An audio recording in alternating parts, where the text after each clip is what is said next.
bloggers and creatives hosted by me, Lucy Sharif, a freelance journalist living in London.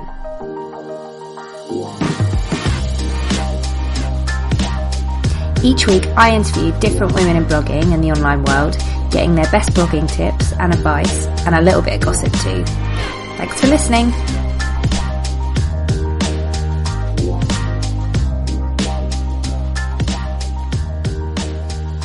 Hello, and welcome to another episode of What She Said.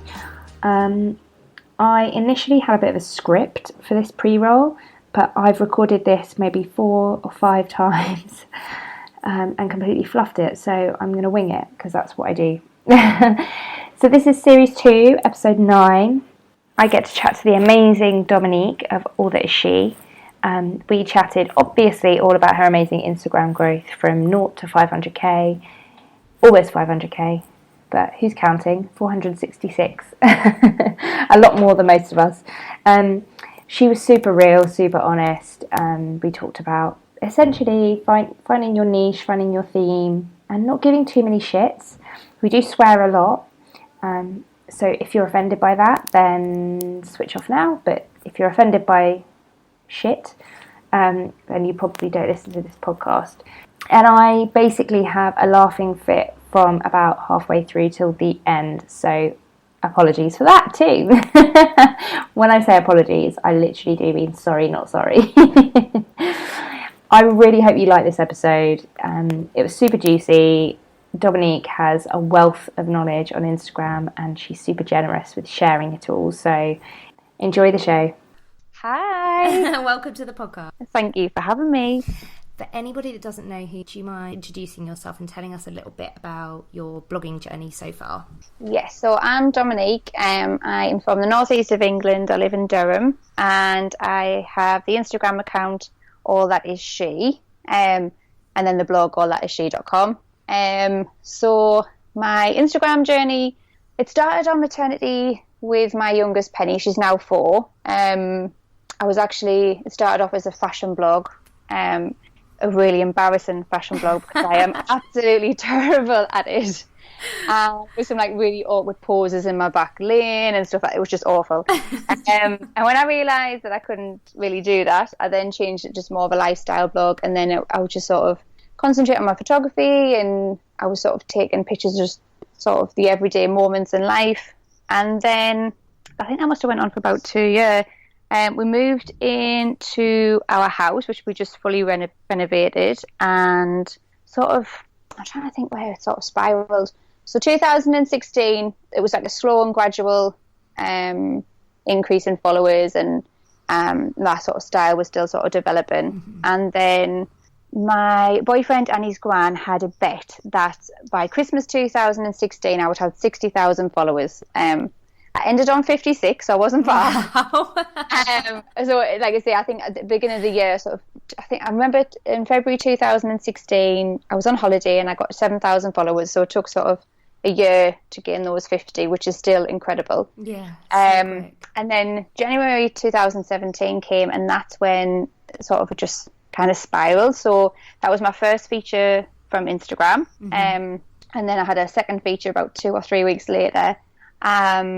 And then 2017, so started the year about 56,000 followers, and by the end of the year, I was on 430,000. That's wild. It's crazy. I'm no good at maths, so I wouldn't even attempt to work that out, but I know it's crazy. And that was sort of thanks to I've had like 5 features on Instagram, and then I've had like a certain series of mine called All That Is 3 that was featured in a lot of publications throughout the year, like Board Panda, I can't think what the other ones were called. And you wrote about this actually, so I'll link to it in the show notes. Yeah. Where did All That Is 3 come from? Like what?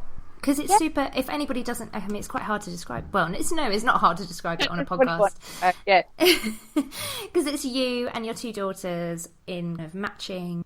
Yeah, like you have a theme, don't you, for every single All That Is 3, and they're so creative. They're so crazy creative. But where did that come from? So at the time, I think it started about June 2016, and when I look back at my feed, I kind of remember I started doing a few like just sort of standard hair post. So I was just doing my hair in like a bit of a fancy way, and it was just a like I would take an image, take a shot from behind, and I would share those, and they were doing relatively well. I remember them because I did post quite a few, so they must have been doing all right. And then just one day, I was sort of the girls.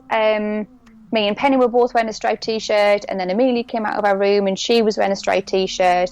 And I thought, oh, this could work. Sort of the same sort of concept, but it'll be all three of us in a nice little line. And I put our hairs up in messy buns.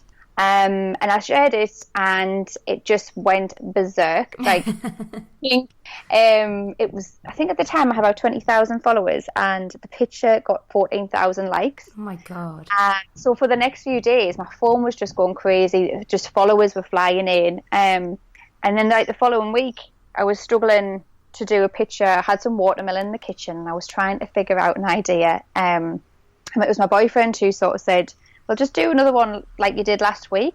And I was thinking, no way, I can't. I was thinking, no, everyone will think I'm too repetitive. You've got to do new things. And he was like, no, trust us. I think you should do another one. And we did a picture of, again, all three of us wearing similar tops, and we had sort of watermelon smiles.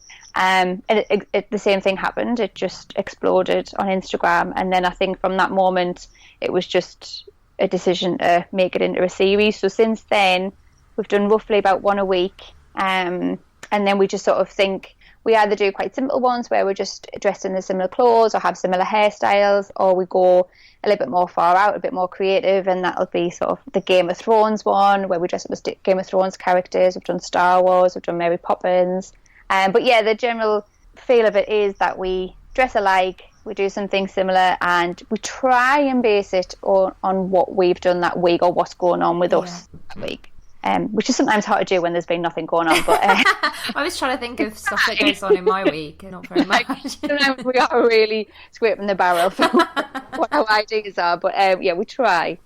And then it's lovely to look back on, because I've created the hashtag All That Is Three, and then we can look back, and it's crazy to see how the girls have grown, and it's sort of like a very unique family photo album. Yeah, it's awesome. It's so cool. That probably takes us quite nicely onto a post that you wrote recently, which I am absolutely in love with. I will obviously link to it in the show notes, and it was about imitation, because I mean, we will all know, anyone that knows you and knows All Those Three will have seen similar styles of photography. Yeah. You wrote a really, really good post about kind of the blog etiquette, Instagram etiquette around credit and crediting where it's due, but also not going mental and crediting when you don't need to credit. But I mean, I definitely, even us talking about this, I know people will be listening thinking, oh my God, she's talking about me. Do you know what I mean? I'm not, honestly.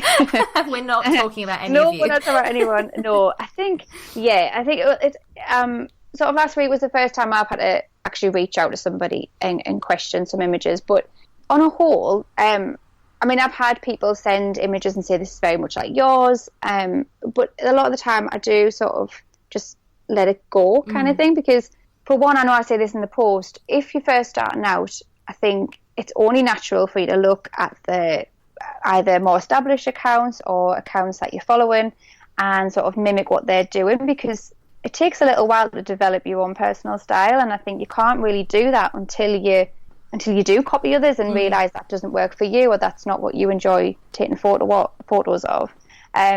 So at first I sort of champion it, and I think, you know, I've had other accounts sort of say that, you know, they've been copying offers but their account's quite small, and I think really it's not hurting your account in any way, it's not detrimental to you, and sometimes you just got to let common sense, you know, take over and think, well, it's not worth the aggro or the upset to reach out in this case. With the All That Is Three, I mean, there did seem to be a big rise in very similar photos, and there was lots of families like sort of standing in a row in similar clothes.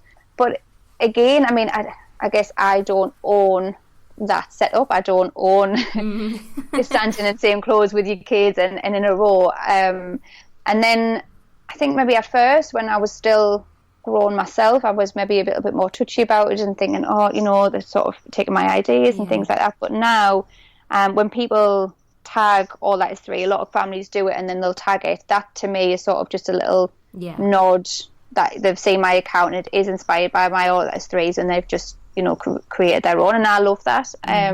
It is lovely to see, and I remember when they first started tagging All That Is Threes, and there was people like families from all around the world doing it. It's quite humbling actually to see. So it is such a murky subject, and I think sometimes it can go too far that people get a little bit too uppity about something that really isn't that big a deal. Or I think it's a fine line, isn't it, between whether someone's been inspired or whether someone's just downright copied. It's trying to get a sense of where, and I don't think there's obviously never going to be a definite line that you cross, because it always down to personal preference. Definitely.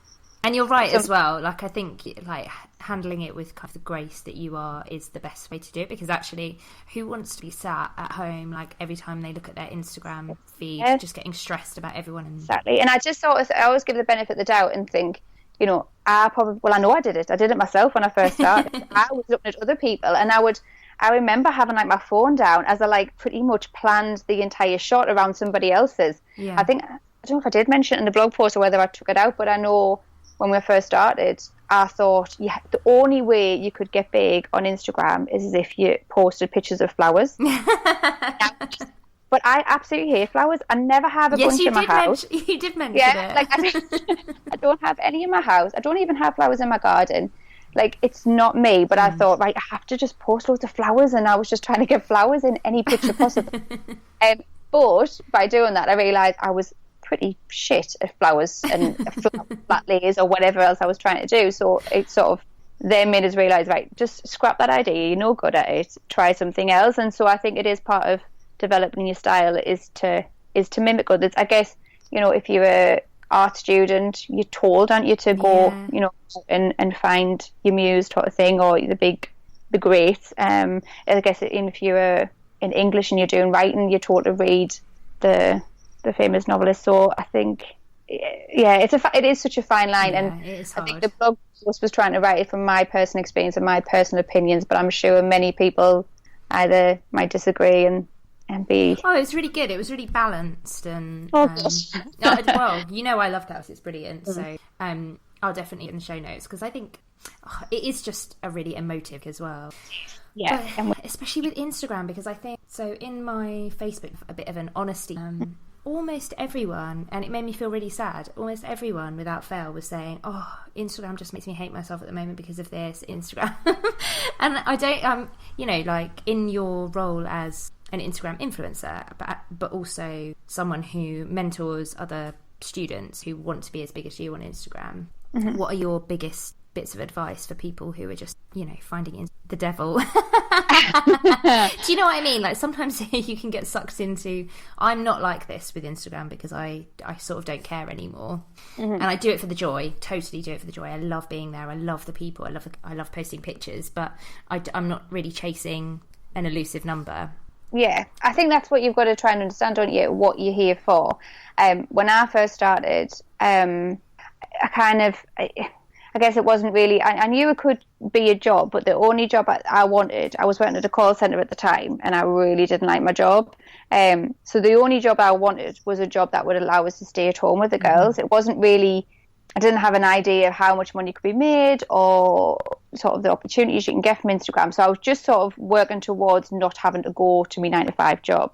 And so it was a little bit more relaxed. But I guess with Instagram, I think, you have to, it's so easy to see, because even if I have a few poor performing images or in relation to what I would usually get, I do go in a bit like, right, okay, so panic mode. Why are they not doing well? What can I do to bring that back? So I guess, so why is it that they're finding on Instagram? Is it like that they're comparing themselves to others, and then... I think so. I think there's probably an element also, just reading between the lines of some of the comments, is that because of what everybody says about Instagram, in that follow unfollow, and people hear, you can't do anything because of this, and you can't do anything because of that, and you have to play this game, and you have to play that game. I think sometimes it gets in people's head.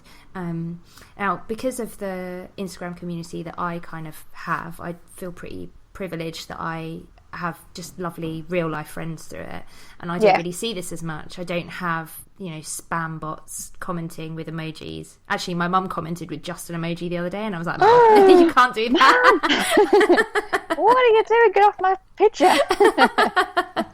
Oh, bless her. But I think other people really do get frustrated with people said things like, oh, I hate the look of my grid, it's not beautiful, and I just don't see my numbers going up. And I get frustrated at that as well. Things like that. And yeah. I mean, I remember when I first started that, I remember looking at my follower count, and I would wake up one morning and it would have gone down, and I couldn't, this is how, I mean, it was only 4 years ago, but it still shows how little I knew about Instagram. I could not understand why my follower count was going down. I just couldn't get my head around that people actually unfollowed. I was like, why is that?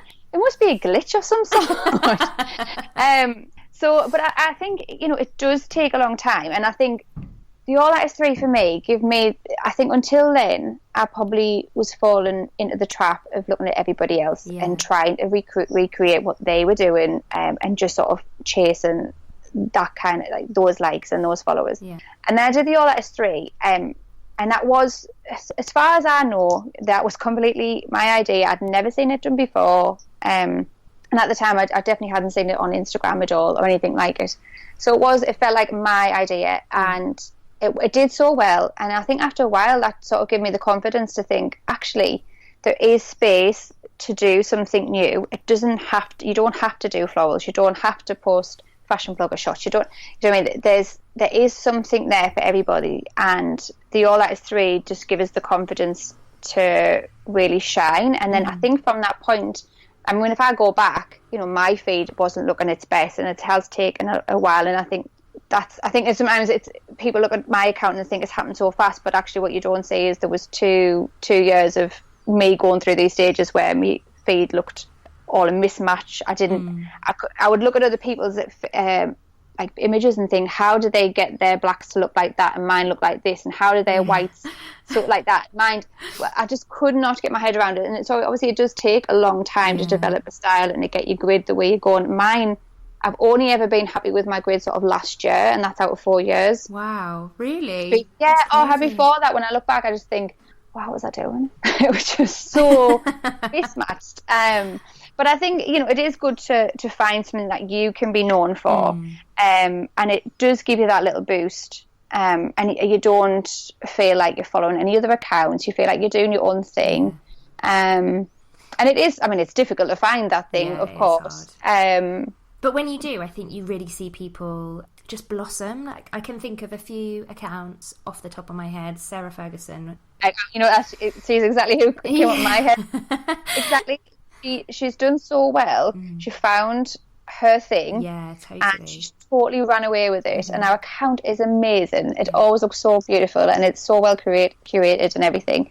And so different. So different. If you sort of scroll back to what she was doing before, and then it just clicks and you can see it. It's I remember the change as well. Yeah. It's awesome when you've been following someone before, when you see them, I don't know, but just click and blossom. It's amazing to see. Yeah, it is sad when you hear, like you say, about people having a bad time on Instagram, because, I mean, of course everyone has ups and downs, but on a whole, I've always really enjoyed it. But, so I guess, I think just to realise that it does take a lot of time, and these sort of skills take a while to develop, and you've got to be patient and find your own thing. Yeah, you've got to find one thing, and it is a waiting game. And but like I say, I think these are the times where you do start looking at other accounts, and this is where, like, obviously the imitation thing comes into play. Is that that's why sometimes it is okay to look at others and try and work out what they're doing to do it right. But I know what you mean. There has been a lot of scaremongering going on. Yeah. Lately. Like, don't do this, but you can do this, but you can't do that, and then don't do that. And for me, I mean, because I know sort of like all these like loop giveaways and comment pods. This was all not really about like a year ago when I was like really working on growing mine. So, and then again, you hear different sides to every story. So the comment pod, some people are saying it's good, then some people say it's bad, and then even like if I want to do a Follow Friday, when I was trying to grow my account, if I did a Follow Friday, there was no stories, so I had to actually Of post course, yeah. of the people on my grid. Can you imagine doing that? I remember having to do that though, to be honest. Yeah. Can you Not like that long ago. you had to do like a what's it called, a collage, yeah, and it really pissed me off as well because it just looked really shit in your grid because a collage. Can you imagine if that was the case now, no one would do Follow Fridays. I think it's great that they've got stories, and I was actually reading one of the ways to do it was I think it was on the Social Gathering because I'm on that forum. Oh, and sure, yeah. Yeah, and they were saying that now the better way to do Follow Fridays is do like every person has a set day. So you do like a group of 7, say, and then one day all the girls in the group will post one person, and then they all post the next person. That's a good idea. So that you get more views, because obviously when you do a line of Follow Fridays by the 7th person, I guess everyone's sort of trailed off, haven't they? Yeah, so, totally. Just swipe through, don't they? I know I do, to be honest. I know it is hard because there is quite a lot, and I get why people do them, like, because these days it's very hard to be seen organically, and I always do say that's probably one of the best ways, because the people that you usually do it with are in the same kind of market and have the similar audiences, and so it is always a good way to do a growth spurt. But that's a really good tip as well, actually, because it sort of plays into something you talk about a lot on the podcast, which is niche, which can be a bit contentious. But niche, it's the same with blogging as it is with Instagram. Once you found your niche, and it's exactly what you're saying, you found your niche with all those 3 and like not posting flowers. Once you found your niche and what you're known for, then you can start looking at all the other people within your niche and collaborating, because I do think collaborating is so much more powerful than infighting. yeah definitely. But yeah, I think with the sort of the All That Is 3, like you say, it gives you the confidence, and then after that I had it in my head that if I try new things, that could go the same way as the All That Is 3s. And then I think sort of in the summer last year, I posted a picture of Penny with a watermelon dress. Now, I mean, the idea, it wasn't a brand new idea. I had seen like similar sort of things before, but that image itself went viral, like crazy viral. I think that one got like 100,000 likes or something. Oh my god! Yeah, it went really viral. That's amazing. Yeah, it was mental. But after that, I thought, well, that could be a new thing now. So I had the All That Is 3s, and then I created another hashtag called Objects for Outfits. I love that and one. It was it's so much fun. It is lovely, and I do love looking through the fakes. I think people still do tag it, and it was basically like essentially just people holding up. So it's like a forced perspective type shot, and then you hold up a piece of fruit or a vegetable or something, and sort of give the effect of an outfit. But yeah, so I think it just encourages you to try new things, to get creative, and to push your boundaries a little bit more. I think that's really important, because Instagram, from what it was sort of back in 2016, say, like I know back then, if I wanted to have a really powerful image that I knew would do well and I knew would get followers, I would post a picture from up above, like a bird's eye view of me wearing ripped jeans and a cup of coffee, and that was a guarantee. Couldn't fail with that one. That was what would get me all my likes and all my followers if I needed a bit of a boost. Yeah. And so if I think of that now, if I try to post that now, I think like the Instagram on a whole, like the bar has been raised. So I think people are being forced to get a bit more creative with it and maybe just push their boundaries a little bit more as well. Yeah, definitely. And constantly better yourself, I guess. Sorry, say that again. Constantly like better yourself. Just always look at your it's good, image. isn't it? How can I get this better? Somebody else asked, and I'm quite interested to hear what your answer is about your editing process. In fact, they actually said it was Helen Redfern, who's a bookish baker, and she said, "Oh, right, yeah." I'm interested in her editing process because her colours are always so gorgeous, and I would like to know how you get your whites white, because that is the thing that really drives me mental. How do you get the whites the same? Mine are like way off. Okay. So my photos, they all go through Photoshop first of all, and then they'll go into VSEO or VSCO, and then I'll add on the mine is it preset 5, and then I turn the percentage right down to like 4.2 or something, whatever it is, and I turn the fade up and sharpen it, and that's all I'll do in VSEO. Yeah. Let me go to some of the other questions. Awesome. Oh, this one's really good. I had a couple of these. Do Penny and Amelia ever throw a strop and say they don't want to be in the photo? They throw a lot of strops, but fortunately not when it comes to images. I think now they're both at school from 9 till 3, obviously. Amelia doesn't get until 4 once she's got the bus home and things. So especially through the winter, any pictures with them have to be taken at the weekend. So that has sort of meant there's been a distinct lack of pictures with including them. So apart from the All That Is 3s. So with the All That Is 3s, it only takes about 5-10 minutes to do an All That Is 3.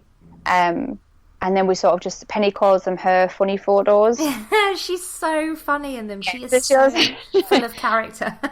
It's really funny, like, because you do panic. I think any mum who has their kids on Instagram kind of does panic a little bit and think, oh, is it not something that they want to do? But Penny's really funny, sort of like if me and Dom are sitting on the kitchen table and we're like trying to look at ideas and things like that, or even if I'm setting up, if I'm like in the middle of a shoot, sort of, I guess it is like a photo shoot, and she'll walk in and she'll be like, can I be in this one? Sometimes we have to let her just be in it, even though she's not going to be in the end result. But and then if we say like we're going to do our funny photos, and then she'll like practice what funny faces she's going to do. So I think because it's not, and because there is quite well, personally I think I do balance sort of the family work quite well. So I don't really have a camera in the face any other time. Apart from the All That Is 3, all the other photos that I would take of the girls would just be your standard family shots, like out for a walk with the dog or out for a meal or something like that. I'm not like chasing them around trying to capture every last moment. So I think it tends to work. So like I say, All That Is 3 is about 10 minutes. So that's only 10 minutes out of their week that they actually have, like they actually do a picture of anything. So, and then for Amelia, it's always a tough one because she started seniors in September. So I was really nervous and I was like, just don't tell anybody about it because it can go either way. And I was just really worried. So I was like, just don't tell anyone. No one needs to know. None of your friends will ever find my account because it'll not be ever suggested. And I think within the first week, she told our whole class. But I mean,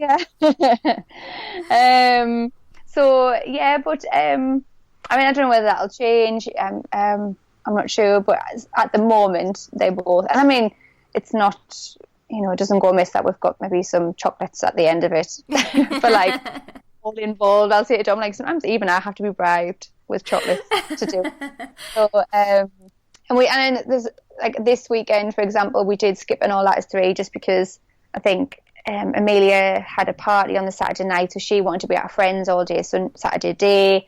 And then me and Dom were going away to Glasgow, and I just think I could never sort of impose it on their social life or sort of disrupt their social life at all. So this week we just missed it all together and just reposted an old one. But that was really cool because you were super honest about that in the caption. Yeah. Your captions are always like you're brilliant at captions as well as the photo. And I wanted to get your opinion on how you feel. What's the most important, photos and the captions, or do they have to both be awesome? I think it probably has to be both. I think the image will draw the person in initially, but if there's no substance behind it, you really struggle to sort of to stay basically and connect, right? Connect. Sorry, that's the word. Yeah. So you struggle to make connection with that person.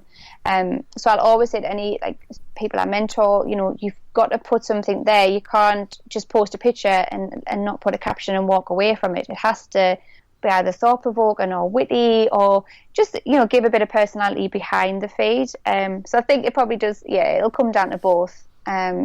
I think it's a bit of practice as well. Not that I mean, I've only got like 2,600 followers, which I'm super excited about. I finally got to 2,600. Yes. But I still have noticed in my own show that my captions have changed. They went through a bit of I had a little play. I didn't know how I wanted to come across. I didn't know before I kind of settled into finding your voice, isn't it, ultimately? Yeah, and I think again it's the same with when you're sort of imitating images or trying to find your style when it comes to images.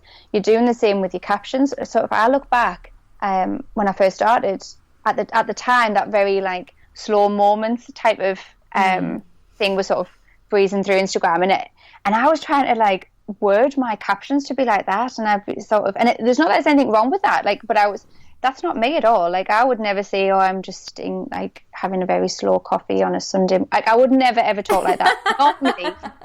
But that's what I was trying to talk like. And like I say, I'm not saying that's wrong in any way, but it was not me. And so I think it does, again, like you say, it takes a little while to find your own personal voice and not be scared to sort of share or be seen how you want to be seen, sort of thing. And sort of take down the guard and just... I think it's just best to just talk as you talk. Because sometimes I like write things, and like Dom I'll share it, and Dom will go, I think you've got a bit Mackham in their mind. Like, like, I don't think that's the right way to say that. And I'm like, oh really, is it not? Because I just get carried away. But I think, so, you know, and it's always good to sort of with captions is to get a little bit to know your audience as well, so asking questions are always a good idea. I know Carolyn, like the Slow Traveller, we were talking about captions the other week, and she was saying that the one that she always finds generates loads of responses is whereabouts are you right now, whereabouts do you live, and she said you just get sort of like a mass of comments, because that's easy to answer as well. You don't even have to think about it, I guess, because I think sometimes when you see a caption, the ones that I really hate, and I'm really, really sorry if anyone's listening and they do this, I'm sorry, but I'm also not sorry. The ones that I hate. Brilliant. And when you get to the end of a caption and you see in capital letters, "Tell me." I've never seen this. People shouting. Mate, I will send you an example. Please send me some. Tell me. Oh my! I might do that tonight just to really annoy. Yeah, it drives me mad because it kind of shocks me. I'm like, okay, like, leave me alone. Like, you're shouting at me. Yeah, you not comment because you're a bit scared. But I think it is like just silly things when I think back the way I used to do it. And like I say, it is just that moment where it all clicks into place. But even like I would sort of pretend I didn't watch telly because I thought that like Instagram didn't really like people who watch telly. They wanted people to read books and not watch telly. I think I'm going to have to edit out like a massive snort there. Oh, don't. It makes us look even funnier. I'm actually crying. But I really thought that people only wanted people who read books or appreciated art and things like that. And I'm the biggest series freak in the world. Like, me and Dom at the minute, we're actually struggling to find something else to watch because we've seen them all. I'm sure we've seen everything. So like, and I was just sort of disguising behind this little made up person that wasn't me, who was spouting off about all this stuff that wasn't me. It was just all really weird. And then, like I say, when it actually just clicked and I just started being me in my captions and me in my images, and then that's when it all went crazy and grew massively. When I was not being me, it was sort of not going anywhere. I think Kinfolk has got a lot to answer for. Oh, yes, those people. I even started buying clothes that would match that type of like, and like, but now I just wear what I would want to wear, which is like jeans and a t-shirt. But it's like, God forbid anyone saw us in a pair of jeans and trainers on Instagram. And like, not a floaty floral dress. And I was like, I mean, don't mind some linen dresses, but some of the stuff I was wearing, I was thinking, what am I? Like, I wouldn't really leave the house in them because I felt so uncomfortable in it. I was wearing it for Instagram and I was thinking, what am I doing here? This is ridiculous. Oh my God, that's too funny. But it's actually, even though I'm like almost wetting myself laughing, it's a really good tip because we all do that, and you can get really sucked into feeling like you have to pretend you don't watch TV. Yeah, no, honestly, or like you knit or something in the evening. Honestly, and I just, but I'm a series buff, so I do watch telly. I watch far too much telly. Me too. God, way too much. I probably don't read enough. But yeah, I think it's just about finding your own personal voice, and it's the same with the images. You just need to find your own style for them as well. And another awesome question. So basically all these questions have come from Charlie, tool photographer. Oh. He's got some awesome ones. How on earth do you get those massive flat lays, which include you and sometimes the girls? Are your ceilings really high with a camera hanging off a crane?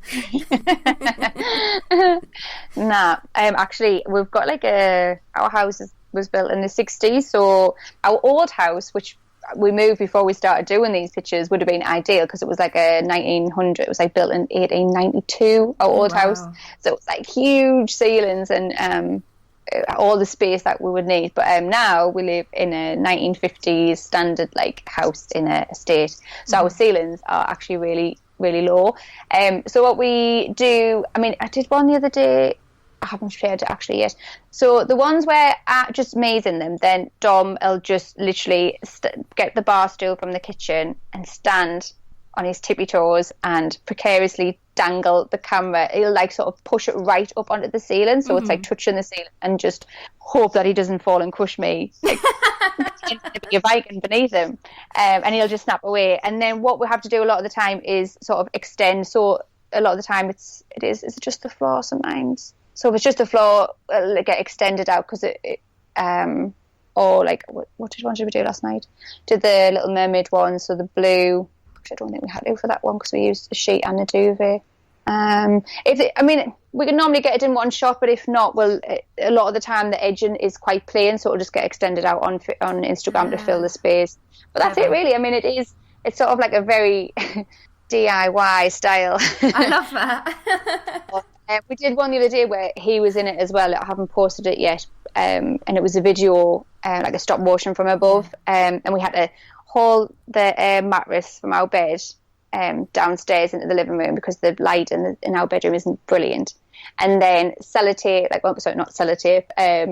tape the camera to the ceiling, and then I used an app on my phone to do the sort of thing. So that one was pretty fun because it was like us rolling out of bed. It'll probably be posted by the time I do this, so it's us rolling out of bed. Yeah. And it was a stop motion, so we had like roll, take a picture, roll, like. That's like, so cool. So, but yeah, it is. It's just a really DIY, like, just see how it goes type of process. I love it. That's brilliant. I wish we had all the fancy stuff, but we really don't. Our tripod's really rubbish. I've once left because people want about camera kits and things like that. We've got like it's a entry-level camera, which is like a Nikon D5 600.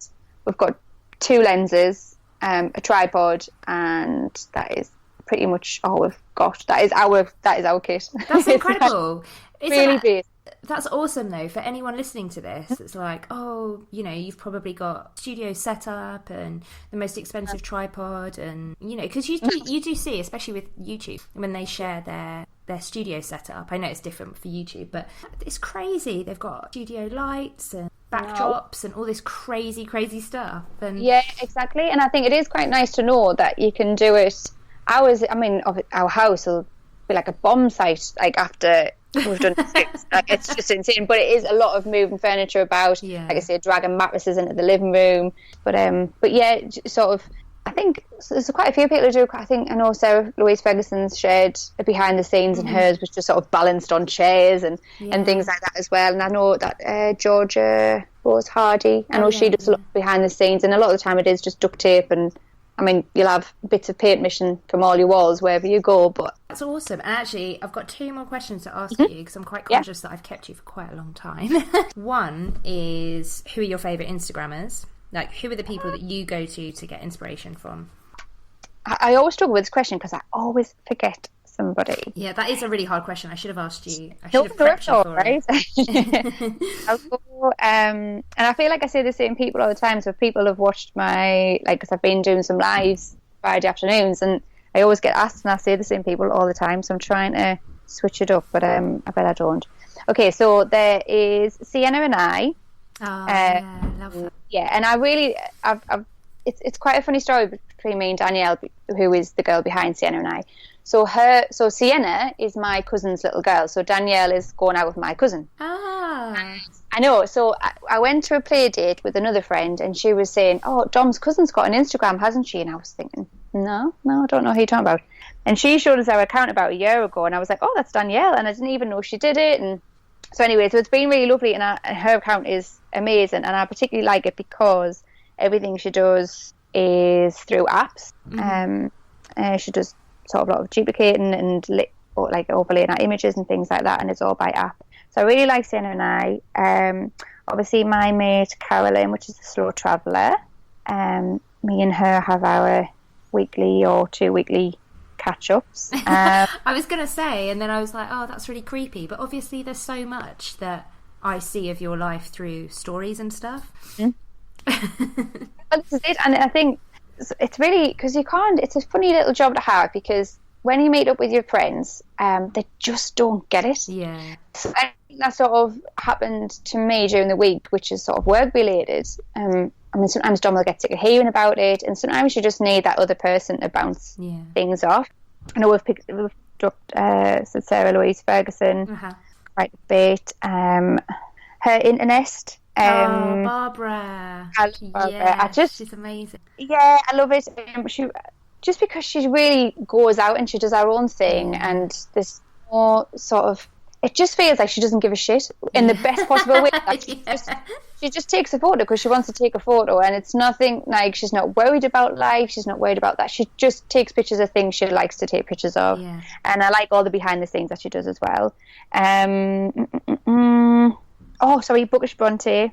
Oh yes, I only recently discovered her. It's amazing. Oh, really? Yeah. So she just floors me every single time. I can't think of anybody else at the minute. I'm obsessed with Rabia as well. Yes. She was. I did some mentoring with Rabia not long ago. She's just hilarious and brilliant, and again, I think in the nicest possible way, it just comes across like she doesn't give a shit. She's just taking photos of things that she likes to do, and if she gets an idea, she's not sort of picking it apart and thinking, am I going to get the likes, am I going to get the follows? She just goes and does it. And the other question I wanted to ask was, if someone was starting an Instagram account tomorrow, or even for all the people in my group or listening to this that are like, hating on Instagram, if you could tell them to do 3 things, what would it be? Not necessarily 3 things that will guarantee you growth, just do these 3 things, and they're the most important things to do on Instagram.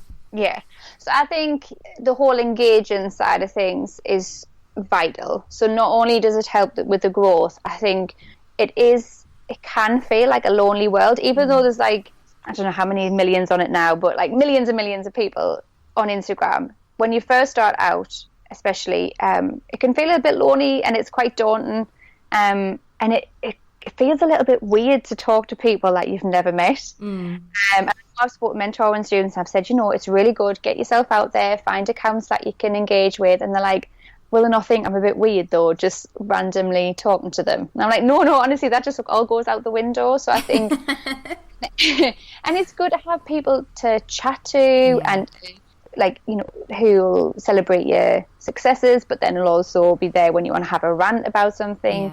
So I think finding a good little community to be part of is really important. And it does help with growth as well. I think obviously I've touched on it before, to find your niche, to find your people and your thing. I think that's really important, but I guess that would never come within the first few weeks of starting the app. That would be something that would happen gradually, and it would be a bit trial and error and experimenting with different styles and things like that before it actually settled on one. But being you was quite important. And third, what would I suggest? What would my things be? Can I add one? Yeah, of course. Yes, please. I would say, just from what we were talking, people that we both love on is, the theme is being a bit fearless, I think, and giving no shit. Yes. Because, like you say, you didn't start your Instagram account with all those 3. No. You went through trial and error. You went through slow living and floral faffing and moved through those. Well, don't forget the fashion blogging. That was exciting times. But yeah, that's it. I think, I always think, because I've just been writing up on the course that I'm releasing in February, so I've been writing on about this a little bit this morning, is that I would never ever suggest to do this all the time, because like you have to, sometimes you have to pull it out the bag and you have to create an image that you kind of know is going to get the likes. I think that's imperative, because just to keep on top of the algorithm and to work with it.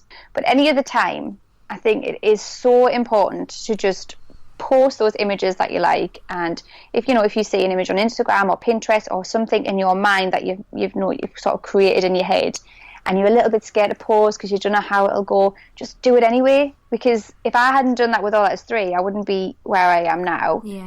It might have flunked and it might have just went terribly wrong, and then I would have tried with another idea. But I think it's so important to not give a shit. That is what you have to do, is just not give a shit. And then there'll be so many people that will appreciate that kind of attitude. Because like I say, I mean, Rabia, she's got such an amazing personality on Instagram, and so many people are talking about her because she is so fun. And I think that's what sometimes missing people's feeds, because when it comes a bit too contrived and a bit too staged, and kind of lacking in the fun side, and it is supposed to be a fun place to hang out. So I guess, don't give a shit. That's a really good one. I've put words into your mouth, but I'm going to steal that one. I said that. But no, that is a really good one. And you say don't fear. And if you have a few bad ones, then just go into your analytics, go on your most engaged post and just recreate one just to get that surge of likes. And I think it does, doesn't it? You sort of mood changes with how many likes your last image gets, and it's shocking that it does, but it does happen. And then sort of, if you do one that's guaranteed a lot or a good engagement, then you boost yourself back up, and then you can go back to just not giving a shit again after that. Yeah, absolutely. But I suppose it's about filling your cup up a little bit. I was about to say filling your shit cup up. Your shit cup, lovely. I'm sure there's like some weird websites that would love that, but no, don't do that. Just fill your cup till you feel a little bit more confident, and then go back to posting whatever the hell you like. And then if it starts dropping down again, you feel yourself lacking and feel a little bit self-conscious all over again, then just go back and post one that you know is a guarantee. On that note, can you tell everybody where they can find you online, and also talk a little bit about your course, because by the time this episode airs, your course will be out. Will it? Oh my goodness, right. So you can find me on Instagram on All That Is She. I'm the same on Twitter. I would say Facebook, but I don't really go there very often. And my blog is allthatisshe.com. So the course I am releasing, it's really weird thinking that it's already going to be released. So it's going to be released end of February, and I think it's going to be called All That Is Instagram. And it's going to be everything you need to know about Instagram. So sort of growing your account, finding the right audience for you, monetizing Instagram, analytics, but also I'm going to put a really big focus on the creative side of it as well, and doing exactly what we spoke about today. So finding your niche and finding what you're known for, getting creative and smashing through those creative boundaries, and really encouraging people to push their limits as much as possible. So I think there'll be a massive focus around that, and that'll be released end of February. Super exciting. So if one comes out in the meantime, you know that I've really stolen it. So end of Feb, and then depending on how that goes, fingers crossed it does really well, then it'll probably be released again like a month or two later. That's so exciting. I know. Super exciting. Like put down and thank you so much for your part. Thank you for having me. It's been lovely. Been so much fun. Thanks for listening to What She Said. If you liked this episode or any of the other episodes, then please think about leaving me a rating and a review on iTunes, because it really helps get the show out to other awesome creators like you, and it's a little bit of an ego boost for me too. If you want to connect with me, you can find me over on Twitter, Instagram, Pinterest, Facebook, everywhere at Wanderloose Blog, or just head over to my blog, wanderloose.com, which is also where you can find the show notes to every single episode too. I love hearing what you think about the show, if it's good, and I try to reply to each and every one of you. Thanks for listening and come back again next week.